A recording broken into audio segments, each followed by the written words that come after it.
友人から詩集の本を借りたので、お風呂から出たら早速試してみようと思い、手順をあらかじめ読んでおこうとお風呂に持ち込んだ瞬間、ポチャッ！すぐさま友人に謝罪して、本の金額の半分を支払うので許してほしいと申し出たところ、全額払うか新品にして返してと言われてしまいました。自分の中で納得いかなくて、今は保留にしてもらってるんだけど、おそらく友人もお風呂の中で読んでいたであろう本に対して、全額払えとか新品よこせなんておかしくないですか？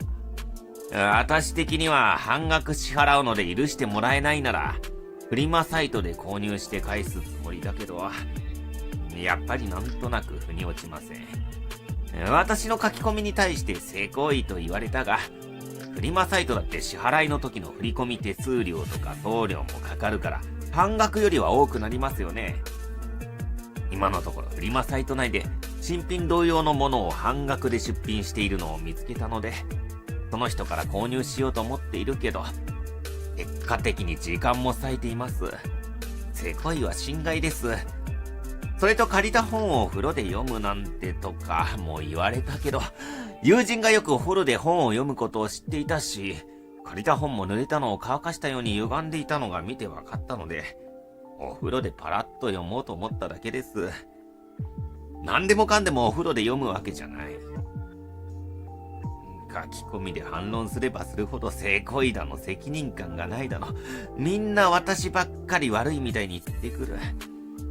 その本の価値を換算した時に半額が妥当であるという私の見解は間違っているとは到底思えません。同じ見解の方はいないのでしょうか？私と同じ考えの方から冷静なアドバイスをもらいたいだけなのに、逆に聞きたいのだけれど、例えば本屋に同じ本が2冊あったとして、値段は一緒なのに1冊は折れたり歪んだりしていて、もう1冊は見るからにピシッと新品という見た目のものがある場合、私をせこいと言った人たちは、歪んでいる方を購入されるってことですよね。その2冊は同等の価値だとお思いのようですから、やはり綺麗な本の方が金額が高いという見解になりますよね。友人から借りた本はもともと綺麗なものではなかったし、万が一それが綺麗な本だった場合は、私だって全額払っていたと思うんですよ。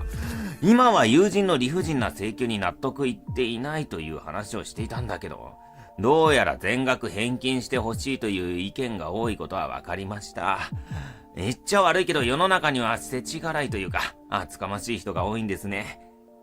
友人の旦那さんは本のお金は返さなくていいと言ってくれているので、友人だけがヒートアップしている感じもあるんだよな。女性特有のヒステリーかもしれないんですよね。書き込みしている間にフリマで購入申請してみたのですけれど、断られてしまいました。これから古本屋を回って状態のいい本を探しに行きたいと思っています。休日が潰れてしまうかもしれないですが、あなたたちの考えからすれば私は自業自得なんでしょうね。この書き込みに対して私の求めていた回答があった。よほど貴重な本でない限り、一度人の手に渡った本は大した価値にはなりませんよ。しかも湿気を吸いよれている形跡があるならなおさらただ同然です。交通事故でも同じように、こちらがぶつかって相手の車を乗れない状態にしても時価の金額で賠償して終わり、被害者側が泣きを見る羽目になる。ただ今回は友人同士の貸し借りですよね。そこにそういうやり方を持ち込んではいけないと思います。ご友人はあなたを信頼して本を貸したのです。それを先に裏切ったのはあなたですよ。初めて書き込んでよかったと思えた。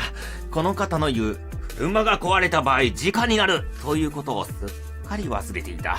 そういう説明で友人に納得してもらえばよかったですよね。どうにか友人に分かってもらえるような説明がないかと悩んでいたけど、本当に助かりました。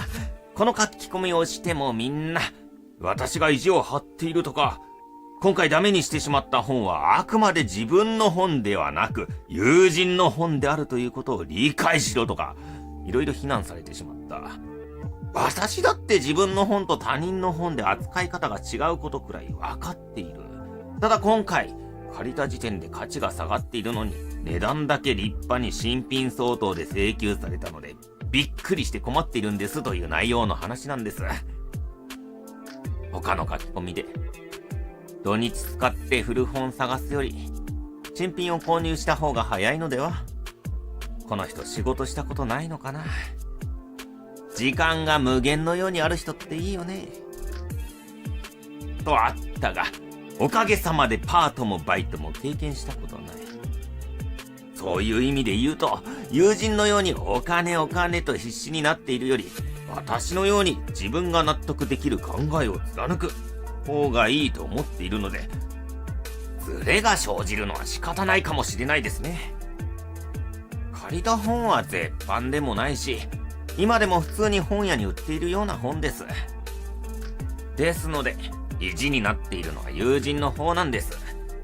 友人の旦那より、うちの旦那の方が稼ぎはあるのでお金には困っていません。今回借りたのも、